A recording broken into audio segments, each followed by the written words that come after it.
I didn't really want children too heavily until my dad died. When my dad died, I felt like my period of being a student was over and it was time to become a teacher.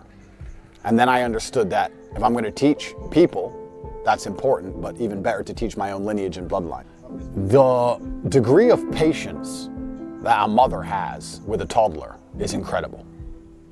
They will sit there for 12 hours and listen to garbage music and play garbage iPad games and deal with the endless demands of this little human that doesn't understand other people have feelings. So this little toddler is effectively a psychopath that only thinks about itself. And the level of patience they show is incredible. I don't think men can do it. I don't think a man can show that much endless patience. And I don't think we should, because we should be the disciplinarians. I was always the one who said, no, enough. No more Peppa Pig. It's been 6 hours. No.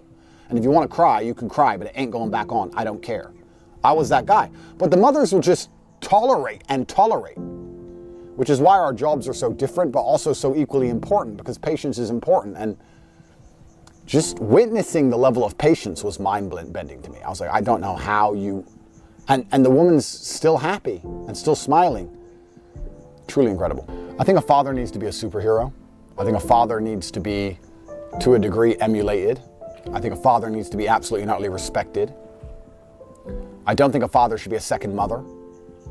Mothers can change diapers and make bottles. I've never changed a diaper in my life, never made a bottle in my life, never done any of them things. I don't get up at night.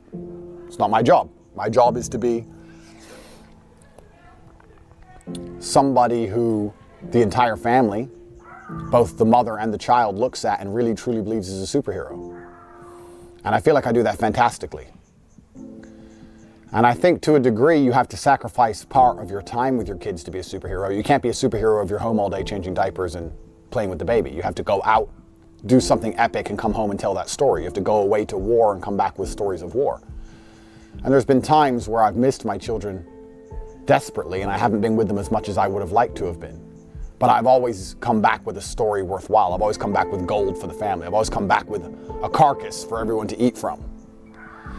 So I feel like as soon as you're a father, you have a responsibility to be a better person, but also be a more interesting and more capable person. There's a lot of fathers out here who are very boring people, very uninteresting, average, mundane people. And I don't see how you can raise a child to be exceptional unless they look at you and understand that you're exceptional. I will also say that having children made me understand how heinous abortion is. You'll always find a way. You'll find food.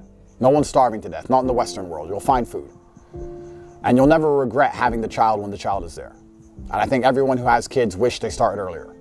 But God has a plan and God decides when the best time is. But it's never too early to have children. I actually think, I used to be super against teenage pregnancy. I think you're an idiot if you got pregnant as a teenager. But depending on the particular circumstance, I mean, if you're financially secure, if you're fiscally secure, if you're from a rich family or the man who got you pregnant is particularly rich, and you don't have to worry about money, a woman should have kids as early as she wants. I think it's the most beautiful thing a woman can possibly do. In fact, only a few generations ago, I think everyone had kids before they were 22, 23. It was pretty normal. So I would encourage everyone to strongly understand that abortion is never the answer, and children are truly beautiful and they're innocent. And that the best way to be a good parent is to be a good person. It's a great way to level up. There's a lot of things, if you can't do them for yourself, at least do them for your kids. And that you take a vested interest in the world and your community more when you have children which are growing up in it. But all in all, it's been a beautiful experience bestowed upon me by God, and truly children are a miracle. I really believe children are a miracle.